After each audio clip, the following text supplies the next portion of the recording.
heard of sub-minimum wage for employees with disability. First of all, I was disgusted Right. that this was actually something put in writing. Right. Well, the answer with sub minimum wage is there are programs that are not considered to be competitive employment. Okay, competitive employment is work like you have to go and you interview and you get the job, and it's there are people working there who are both disabled and not non-disabled. Okay. So that would be competitive employment. But there are some places that are just workshops. They call them workshops, and they're for people who qualify for something called supported employment. Maybe they need something like an assistant or a personal assistant or a helper to stand with them while they're doing the work. Some of those jobs are sub minimum wage job where they're given a stipend instead of given the regular minimum wage. So in those terms, they're now starting to say, well, these people are still working, regardless of the disability or not. So they should be paid regular minimum wage as everyone else is paid minimum wage. But those jobs were not considered competitive jobs.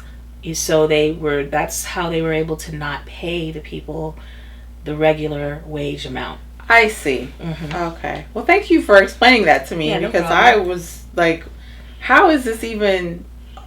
Yeah, those were not competitive Considered. jobs. They were workshop jobs that you Okay. signed up for. There wasn't necessarily an interview you qualified to be there. Okay. So they were able to put that in. But now they're just saying, let's pay everybody the minimum wage amount, which is fair. Okay. Right. Now, could that have been due to, because when you have a disability, you get SSI. Right. Okay. Now, do you get that for lifetime? Is that? I think you have to qualify over time. If you're getting it before a certain age, like if you're getting it before you're 18, by the time you get to be 18, they're going to re-qualify to see if you still qualify for Social Security. And now they have programs where even if you'd like to start working full time, you can still qualify to receive your benefit for months and also be making money at the same time. But that didn't really have anything to do with the sub-minimum wage job. Okay. The sub-minimum wage job was just something that was not a competitive employment position. So it was a workshop where people were doing tasks that were maybe more simplified.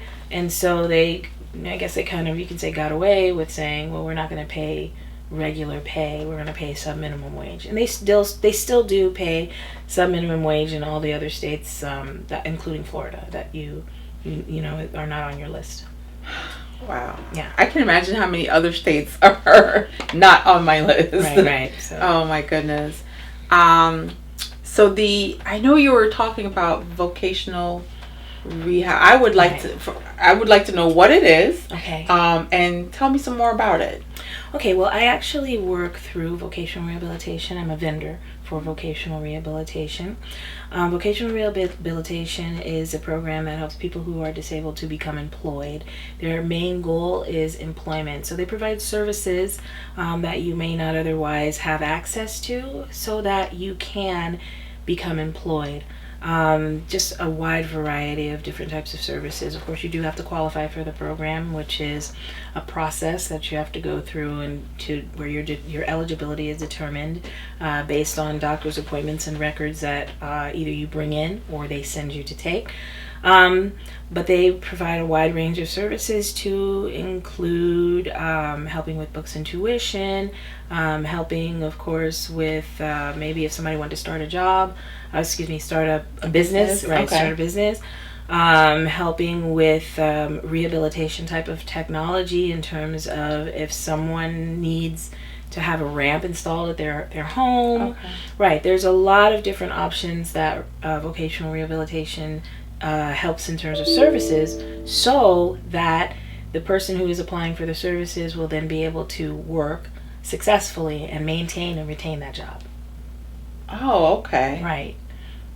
So do you have to have any I know you talk about IAPs and things like that. Right. You have to have, there's certain qualifications that you need. Well, there are a lot of, they work with any type of disability. Okay. It doesn't matter what the disability is, whether it's a major disability or even something that could be considered minor, if there's such a thing. For instance, I wear glasses, and having an astigmatism is considered a disability. Really? So, yes. So that's considered a disability that you may or may not qualify for the program if it's something that's keeping you from becoming employed.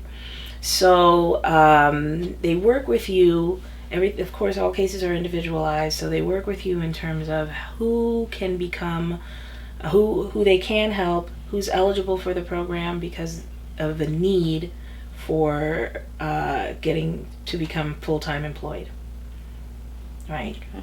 So, where can viewers find information? If they have a child or a relative or a loved one, someone within their circle, their unit that has a disability, and they want to work, they want to, Right. they want the vocational rehab. Okay. How do they? Well, for vocational rehabilitation, they can go on the website for vocational rehabilitation, which is www.rehabworks.org. Okay. For my particular program, they can email me at POHfoundation, the number 1, at gmail.com. Or they can give us a telephone call at 786-712-8619, and that's if they're interested in the student jobs program that we have, where the students have to be between, again, 14 and 21, and have the IEP or the 504, which I think I needed to probably explain a bit. Yes. So yes. The IEP is the Individualized Education Plan. It's something that your student may have if they've had any type of struggle or they need an accommodation in school. Maybe they've been in intensive math or reading. Maybe they've been diagnosed with some type of maybe math disorder or reading disorder. They might have an IEP that gives them extra time on a test or extra time to complete assignments that are given to them. The 504 is relatively similar in that, except for it falls under 504 legislation and idea. Okay.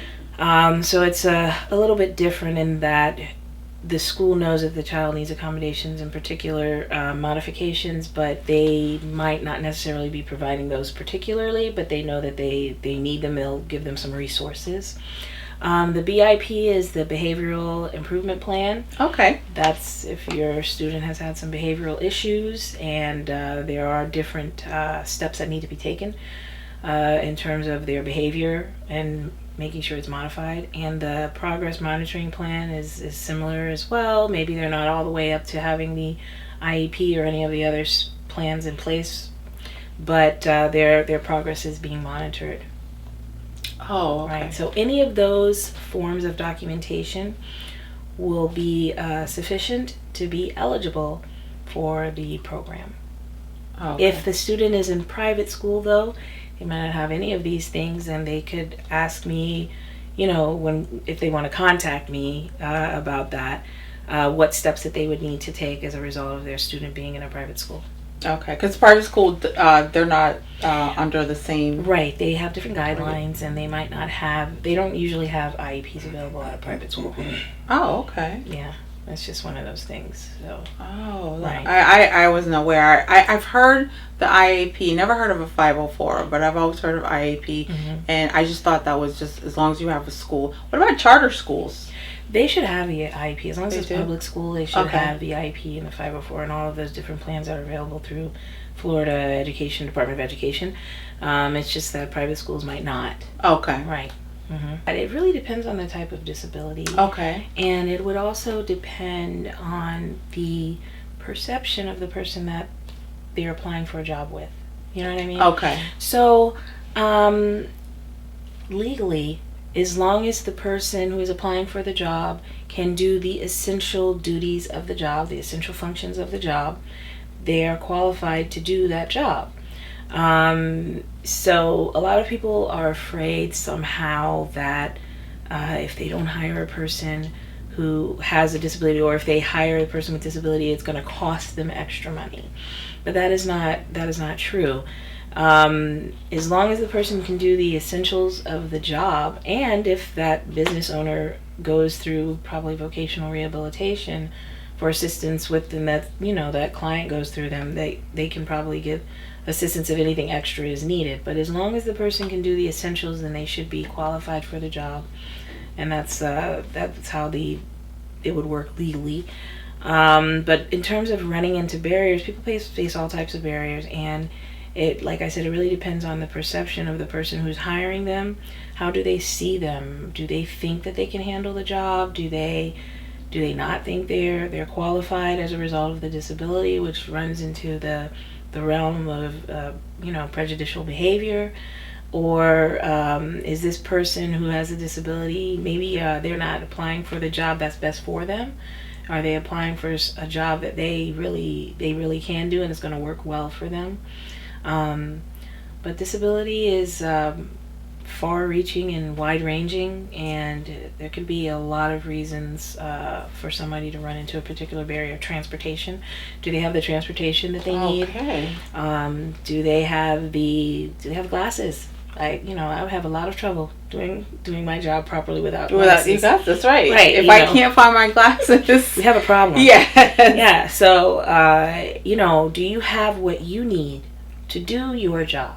Do you have the supports that you need to do your job? Do you have the transportation to get there? There's a lot of different reasons why somebody might have a barrier to employment that goes even beyond someone's perception. Okay. Well, if they would like to boost employment opportunities, they just have to hire them, hire people who have disabilities. Most larger corporations and companies, they should have a diversity department. And disability is part of diversity. We're lacking that. Right. So if you don't have a disability or a diversity department, that should be considered. And just helping people to understand the differences and how to work with a diverse population that you employ, and to give people an opportunity. Is this what you do when you make contact with companies and businesses? Right. I try to explain these different aspects to them, and of course, with the OJT program, that allows me to pay for the employee for a time period so the employer doesn't have to. That gives them a time to understand working with somebody who might have a disability, and understanding that we're all more alike than we are dissimilar. That's right. Right.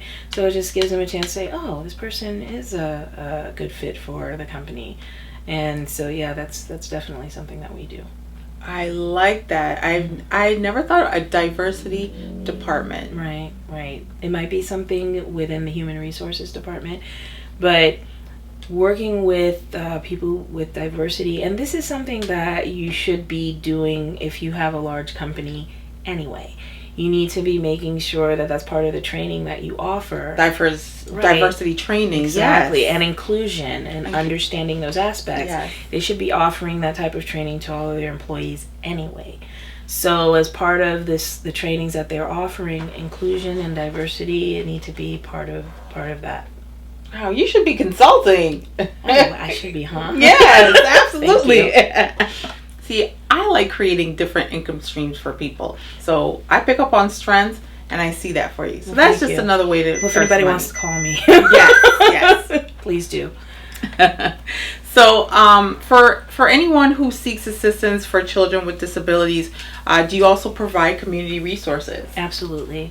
A lot of people will come to us, and this is a very sensitive area. I'm glad you brought it. It's a good question. Many people are very sensitive about their children and the word disability. Okay. We've said disability quite a few times in this interview, but sometimes I'm very careful about even saying disability. I might say limitation or something like that, because people are not necessarily ready to see that their student may have some issues that need to be addressed. Okay. Which is actually going to make things harder in the future. Because if a student needs help with something, we need to go on ahead and address that issue head on. But because of the emotional toll that might be associated with finding out your child has some issues that need to be addressed, a lot of people shy away from that, and they don't get them the help that they need. So there are a lot of resources out there for students and for parents, and we try and help them and, you know, let them know the resources that are actually available to them. There are workshops that they can go to. The Children's Trust is actually having a meeting on the 13th. December 13th. December 13th. Okay. Yeah, they're having a meeting for people who have children who have disabilities that need to know about these different resources that are available in the community. And of course, you know, as we all work together, you know, if somebody calls me and I know of a resource, I always tell them about it. Right. That's wonderful. Right. So I'm getting some diversity training today. So instead of disability, we can say limitation. Yeah. Children with limitations. Right. Or, you know, what they're capable of doing. Because we don't always want to say that this person has a limitation or a disability. A lot of people look at what the capabilities are. Okay. You know, just looking at it from another side. You know, what are the abilities of the student? What can they do? Because we all have positives and that we can also talk about, and that we can look at as a transferable skill that will work for us in a employment status and situation. Absolutely. Oh, very good. Okay. Well, can you tell me at least 2 of your success stories from the Promises of Hope organization? Okay, so we've been able to help probably over 300 kids since 2017, when we really first started working. Wow. And so a lot of these students have been able to get the jobs and permanently, you know. That's awesome. Yes, so even before they aged out of the program. So we have had students who are working down south who, like, again, it's very difficult to be 14 or 15 years old, 16, and to go into a place and to be like, hi, hire me. No, I don't have any experience. You know, no, I've never worked before, but definitely hire me. It's just hard, yes. You know. So with our program, the employers give these students an opportunity, and they find that what a diligent worker they have here. They might not have known, because given the opportunity, when you're looking at somebody who's 14 as opposed to somebody who's 24, who's going to get the job? Probably the 24-year-old, right? Because who wants to be dealing with someone so young? They just don't think no that they experience, have. never worked before. Right. 24 years old, at least, you know, I've had one job somewhere, yes. You know. So the kids, they've gotten the opportunity, and the employers have found that they are so happy with the work that the kids have done, that they've said, you know what, can we just hire this kid on without you paying them anymore? And I was like, well, of course, you know. Yes. Yes, of course. It's a win-win situation for everyone. So a lot of kids have come into permanent jobs. You know, they're obviously going to do other things in life, right? You know, but to have a job that they know that they can continually go to right now while they're in high school, and it's permanent, that has been the success stories for us, and to be so young and to be able to accomplish that. That's wonderful. Yeah. Especially if they've been told, you know, well, you can't do this because of your limitations, or this, right, or that and that. Right. And then and because of your age. Your age. You're so young. Nobody wants to give you really a chance, not the chance that you need. But then when people see that, 14-year-olds and 15 and 16, teenagers are also good employees as well. Yes. So then they keep them on. Yeah. Mm-hmm. I have one. I like her. Yeah. That's good. That's good. Oh my goodness. It's good to like them. Yeah. So what do you see, what do you want to see change for people with limitations? What kind of changes do you want to see? Well, I think opportunity is the biggest change that we all need. Yes. Limitations or not, to be honest with you. I mean, just opportunity to be given the chance with, like you were saying before, diversity and inclusion training, and people understanding that just not to view them or to view any of us through the eyes of prejudice, to give people an opportunity and to allow their capabilities to shine through. That is wonderful. Thank you. Because when I heard about your program, your organization rather, that's when I started really doing research and found out about Mr. Jim Gibbons Right. with Goodwill, and I had no clue. Yeah. And of course, there's so many others that we don't know. Exactly. And I'm like, they really have no limitations. Right. Right. They just Yeah. want an opportunity, Exactly. just like you or I or Exactly. anyone else. Exactly. And then there's, we all have strong suits, and I think if we can look towards the things that people are good at and the capabilities that they have, that will give people more opportunity and a chance to grow. Yeah, that's good. Give them an opportunity and a chance to grow. Yeah. I like it. I Yeah. like it very much. Thank you. So do you see yourself as a lifetime advocate for people with disabilities or limitations? And will you branch out to maybe change some laws? Start getting into Well, legislative things, and when it comes to like wages and employment benefits and things of that nature.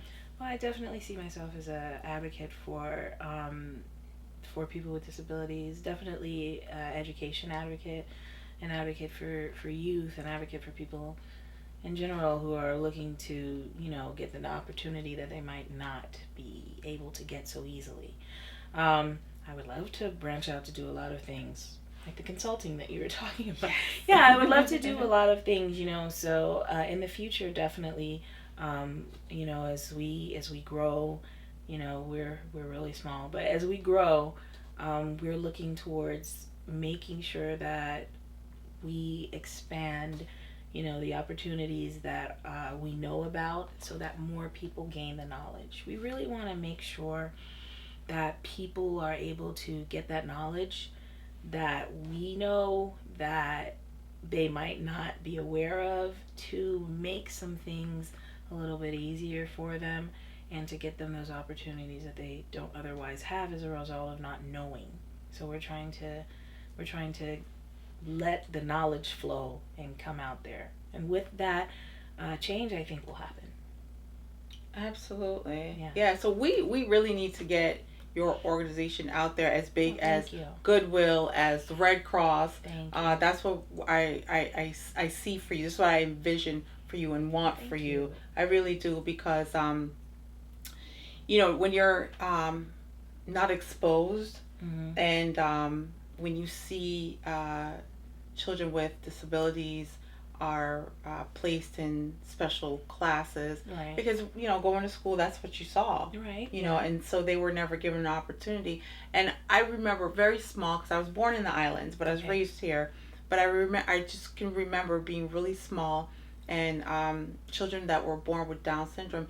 In the islands, they don't have special care. They were raised amongst everyone else, but those kids kept up. Exactly. They kept up. They Right. were right there, throwing rocks like everyone else, and Exactly. kicking dirt, and Yeah. climbing trees just like everyone else. Right. Well, that's And like inclusive, when you yes, speak of it. And, to speak on the issue where you said some kids are not in the classroom with everyone else. Yes. Sometimes that's necessary for whatever reason, but there's a lot of contention with that idea of taking kids out of the class or keeping them in the class. That's a contentious idea. But inclusion seems to be something that is most effective, because when you can be around people who are not like you and like you, it benefits everybody. yes, So it's not just for the student who has the Down syndrome that you were in the classroom with, it's also for you, because then you learn who they are, you learn the similarities that you have, Yes. and you learn about their capabilities, and that goes to helping towards perceptions in the future when they go to get a job, or when you go to get a job, when I go to get a job. Having that exposure and that inclusivity and having the diversity available to you as you grow is what benefits students most. I love that. And I see they're doing a lot more. Society on a whole is changing a lot more. You see a lot of negativity, but the positive things never get highlighted. Right. And I see in particular Down syndrome models, you Right, know, right. and they're walking like Paris and Milan, and I'm like, this is so cool, you Right, know, right, where it was just at one point, if you didn't look like Twiggy, it right. was nothing. But That's true. now there's so much more diversity, Right, and I love it. And then, you know, of course, we've always had the Special Olympics right, and so many other organizations that you know, just give them a fair chances to shine. And I right, see water parks for right. kids with in wheelchairs. That's true. You That's know, true. Yeah. there's a lot of good things that are happening. So I think if we make it more something more that you see more often Right, right. than not, then it becomes the norm. I think that what you're saying is very important because you're talking about the idea of mainstreaming everything. Yes. Right. So if you have diversity mainstream diversity, then it's not seen as so different. Yes. So because everybody gets used to it. Exactly. So it's good for the exposure and again the inclusivity and the diversity for everybody to be exposed to and to then understand and see the similarities that are there and present, you know, for everybody. We all love our children and we all want the best for them and we are all working hard to pay our bills and, you know, it's just one of those things. There's more similarities than not. Wonderful. Okay. Well, I would like to thank you so much. Thank you. So much for being here. Once again, your Promises of Hope. Yes. Okay. I want you to give your social media, your email, everything, so that we can get the Promises of Hope out there to Okay. everyone. We want that mainstream. Thank you so much. Now, all I have to do is remember these things right quick. So I am definitely on Facebook as well as Instagram. So we're Promises of Hope Foundation Inc. You can find us on there. And so we're on Instagram as well. POH Foundation on Instagram. And my email address, pohfoundation, the number 1, at gmail.com. And our phone number is 786-712-8619. Wonderful. Thank you so much again, Thank Denise. You gave us some really wonderful information, and I thoroughly enjoyed my my little training that I got, and I just a lot of information that I didn't know. So I look forward to, you know, having you back on the show. Thank you. And talk some more, and, you know, just kind of track your progress, and you know, get the name out there. Thank you. Thank you for having me. Oh, you're very welcome. Thank you. Okay, everyone. See you next time. Bye.